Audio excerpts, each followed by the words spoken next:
Hello. I thought I'd say a few words about healing because that's something that is very dear to my heart, and of course it's something that is so important in the way of life, the religious experience, religion that we call spiritualism. And yes, of course, our religion itself is based on mediumship, the knowledge that there's communication between the two worlds, this world and the next. And the fact is that our kind of healing is effected through that mediumship. You know, not for us the hopeful prayer or the hopeful asking without knowledge, because what we understand and what we know is that those in the realms of spirit, those higher realms of spirit, are there to assist us as channels of the healing vibrations, to bring that healing through to our fellow creatures on this earth, not just human beings, but to animals and also the plant life and everything else, indeed to the planet itself. And nothing is too great a task for them, because they operate under the auspices of the Almighty, the great creator of everything that is. And we can be sure that we're going to be helped. And spiritualism can show people the way and can show people in a very practical way that this is the truth. And it also proves at the same time that there is life after this life, that there is in fact something greater than ourselves that operates on a spiritual level in the spirit spheres. And we understand that we are both physical body and spirit body. I hesitate to say spiritual, because really spiritual is an adjective, but spirit is the noun, and spirit it is that we speak of here. So there you are. We are a body motivated and imbued with spirit, and this is what our life is. All life is the same. All physical life here on earth is spirit as well as physical. The fact is that there are differences between the two. Time, for instance, is fixed for us down here. You know, we're pinned into this finite existence where we are conceived, we are born into this world, and we pass away from it. But of course that duration of our existence is actually infinite, because we are in fact spirit beings, and that we were in existence before we came here. We exist here as spirit beings in our physical body, and we go forward into a future where we become spirit alone again. And time itself, we have in spirit our past, our present and our future. We're not fixed in this particular time frame. And as for location, where we're actually living at the moment, that is where we have to live, whatever point that is on the earth. But in spirit, we could be everywhere at once.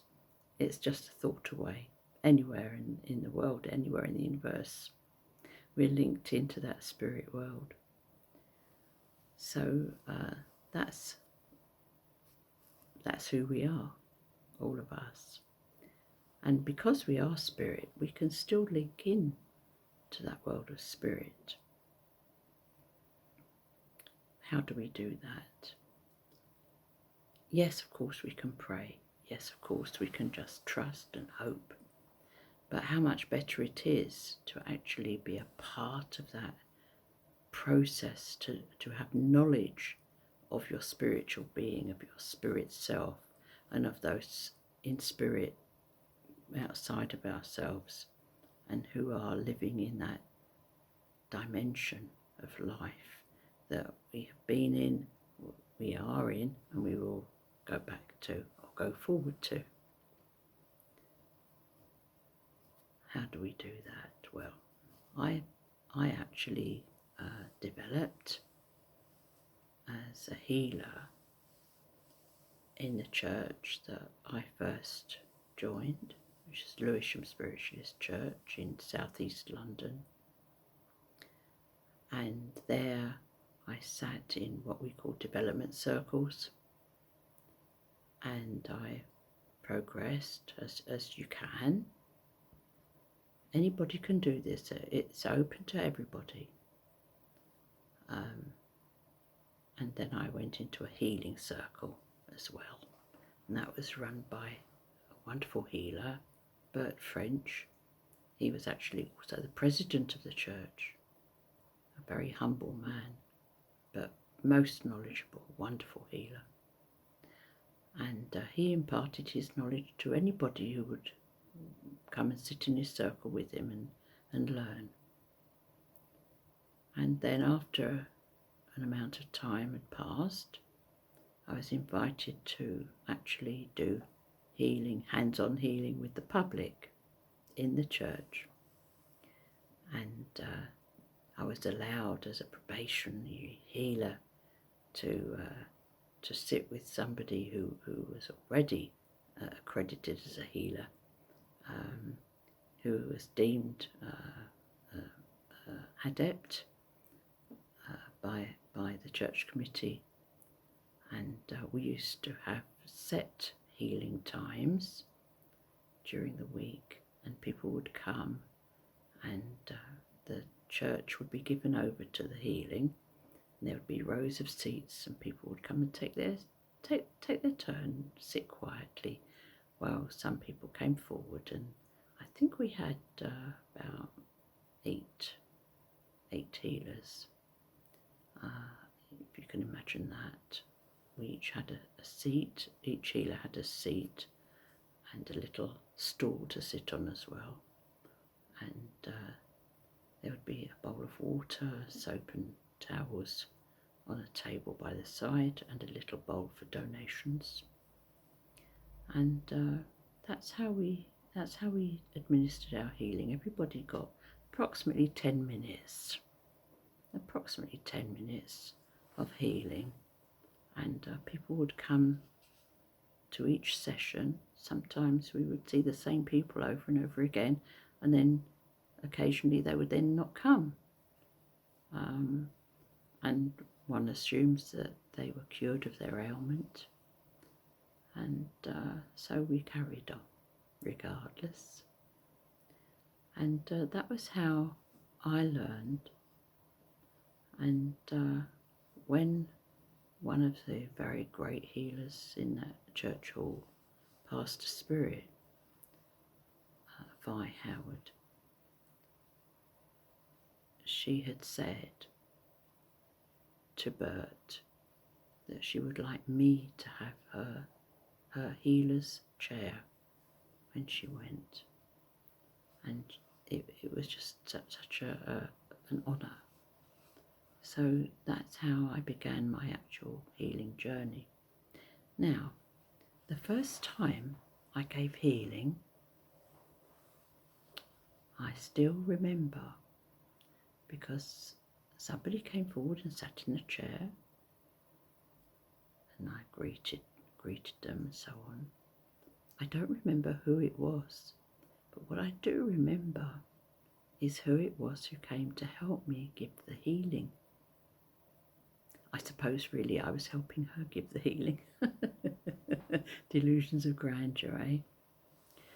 And I still remember how strange it was. This was the first time that somebody had actually come that close to me. I could feel how they were in their body when they were down here. And I knew it was a woman. I knew that she'd had something wrong with one of her legs. It was kind of sort of bent, crooked.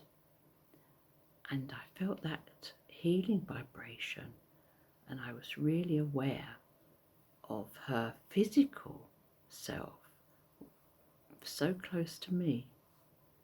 And I gave the healing that she wanted to deliver through my physical energy system to this person who was sitting in the chair. Now, interestingly, last night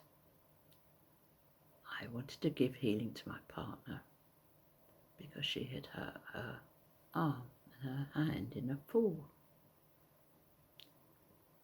And when I asked, as usual, told my helpers I was going to give healing, so on and so forth, as you do, who should have come through? And I went into that altered state, as one does. Excuse me.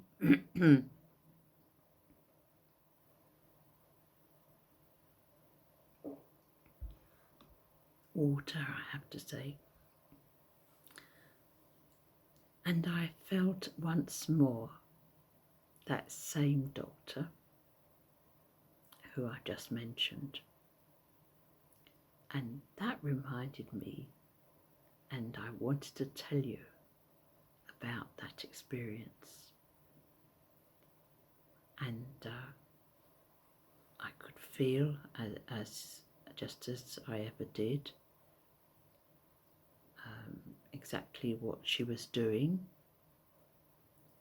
and a knitting of bone, and a sort of a melding of tissue, and it's quite extraordinary. I sort of got to see through her eyes, as it were, although mine were closed. And afterwards I told my partner, and she said yes. She said she'd felt that her arm, her wrist and her hand had been encased in something, and it felt it had all gone numb, and it was quite an extraordinary feeling for her. The interesting thing is that my physician in spirit had made a joke. I thought, oh well, I suppose she would make a joke. She said it was rather like the ancient Egyptians wrapped their mummies. And when I told Kathy the joke, she said, yes, that's exactly what it felt like. It felt like that she was being wrapped up. So how strange. She said she felt encased. But yeah, so isn't that fascinating? I thought I'd share that with you, because also, as well as that physician who was doing that work, some friends, healers, who are now in spirit, came just to see me. So while I was allowing my physicality to channel that healing through via the physician in spirit, I also was able to say hello to friends who'd come to greet me. It was a wonderful experience. So I suppose what we have to do is, if you would like to share those kinds of experiences, is to follow that pathway, that same pathway of study, of self-examination. What you have to do, you see, to be a good healer. Now, everybody can heal, but to be the best you can be, you need to be a very, very clear channel. Now, that doesn't mean to say you have to be pure and holy. No, no, no. What it does mean is that you have to deal with your own trauma, your own upsets, your own maybe very deep-seated problems that you have about yourself, you know, difficulties that you've had in your life that you have not got over. And somehow or other, you have to come to terms with all of that and clear it all out of the way. It's not about just pushing it to one side. It's about actually getting rid of it all so that you really are a very clear spirit, so that people like this lovely physician who worked with me last night and right at the very beginning of my healing journey can actually work through you and not have things get in the way, because obviously your spirit has to be clear. Otherwise it's like them having to sort of work amongst a pile of rubble, really, and all those emanations won't get through.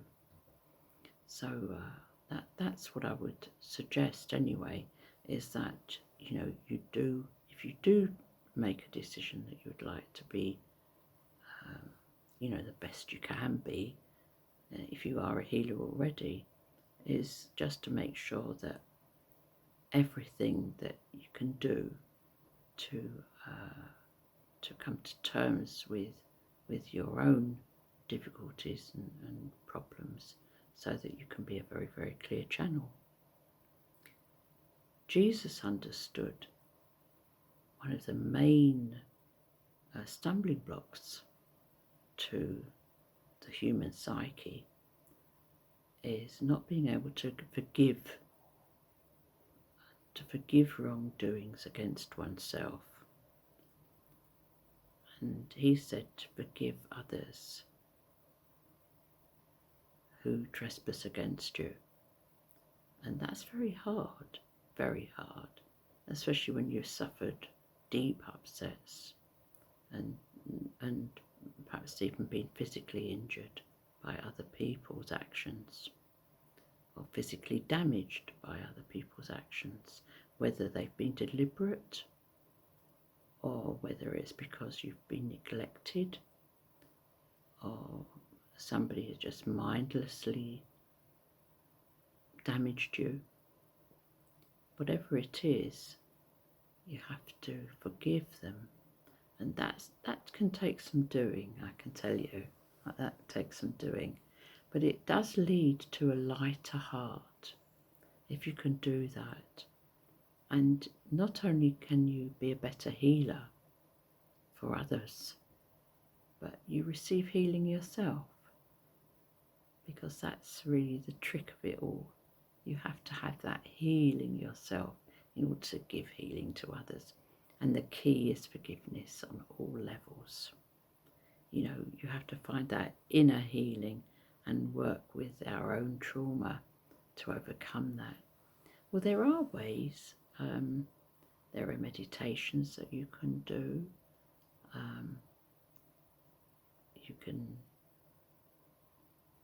You can join a circle, a healing circle.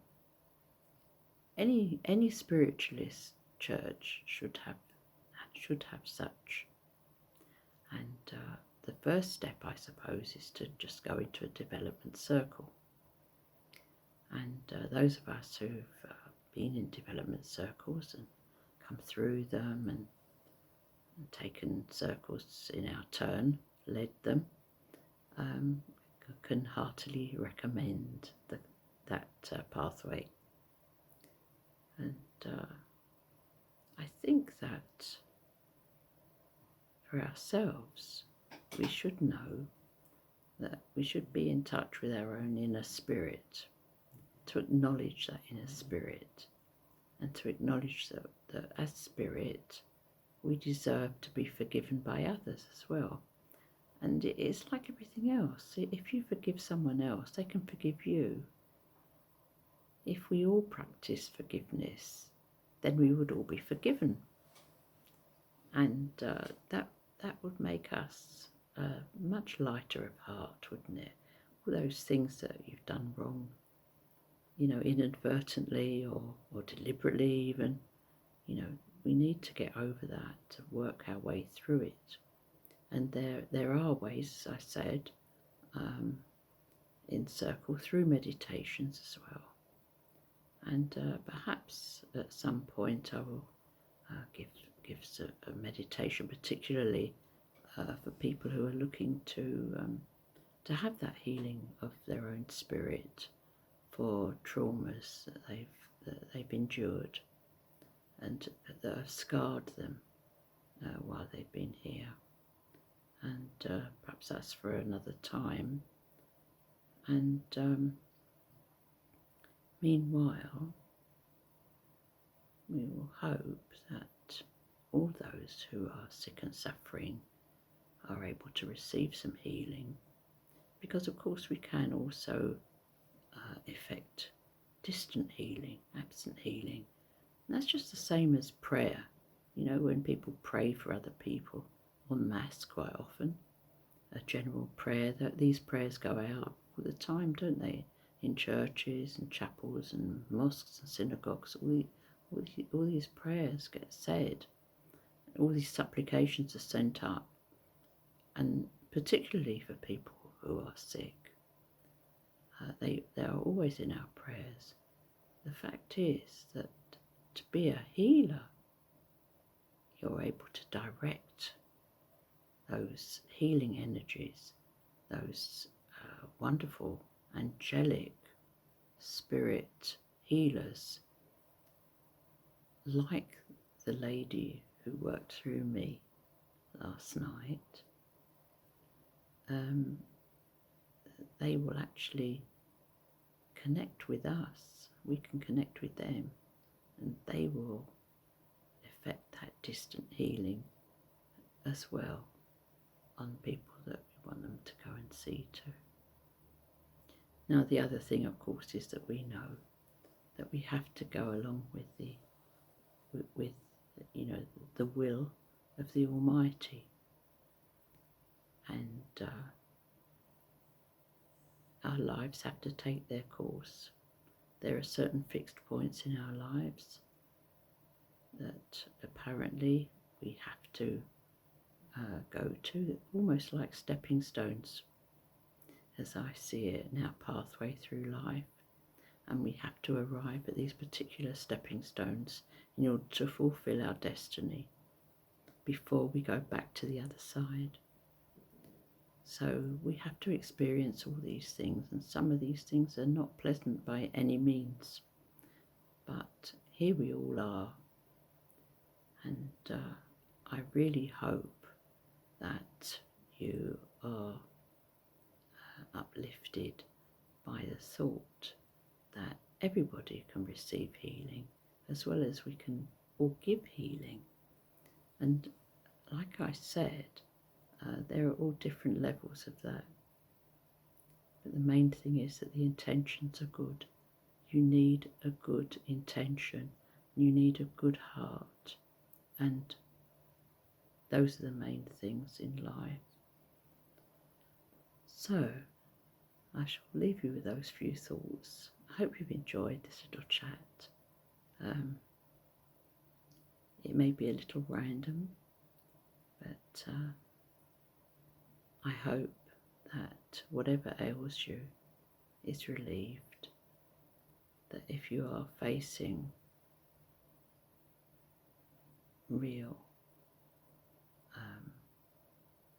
problems with your health, that you will be comforted. We can't always be cured of what we've got, but we can receive comfort. We can receive that healing love, and the love of those who love us in spirit is so essential. And that's another reason why I'm always pressing on about mediumship, that communion that we have between ourselves and those in the world of spirit, because they're our loved ones, they're people with whom we've been friends, neighbours. And it's so wonderful, isn't it, to know that after this physical life is finished with, that we do return to that spirit world and we will meet all those people again. But isn't it lovely to think that we can actually meet them in the here and now while we're still down here and get that lovely feeling of love and comfort from them, no matter what's going on in our lives, because they've all experienced it and they are the most sympathetic in all instances and in all circumstances. What is more, we don't have to put on any side with them. They see us exactly as we are, and we don't have to worry, you know, what we look like or what condition we're in, and we don't have to tidy up to see them either. Well, I'll leave you now with those few thoughts. Oh yes, I'm prompted now to get you a little message from the little book that I have, a little hymn book. There we are. God of the granite and the rose, soul of the sparrow and the bee, the mighty tide of being flows through countless channels, Lord, from thee. It leaps to life in grass and flowers, through every grade of being runs, till from creation's radiant bowers its glory flames in stars and suns. O ye who sit and gaze on life with folded hands and fettered will, who only see amid the strife, the dark supremacy of ill. I'm going to look through my glasses because this is ridiculous. Here we are. But haven't they been listening to this, haven't they? O ye who sit and gaze on life with folded hands and fettered will, who only see amid the strife the dark supremacy of ill, know that like birds, the streams and flowers, the life that moves you is divine. Nor time, nor space, nor human powers your godlike spirit can confine. God of the granite and the rose, soul of the sparrow and the bee, the mighty tide of being flows through all thy creatures back to thee. Thus round and round the circle runs, a mighty sea without a shore, while men and angels, stars and suns unite to praise thee evermore. There. How wonderful is that? They must have been listening. And that was written by Lizzie Doughton, who's a spiritualist many years ago. Well, amazing, isn't it? They must have been listening.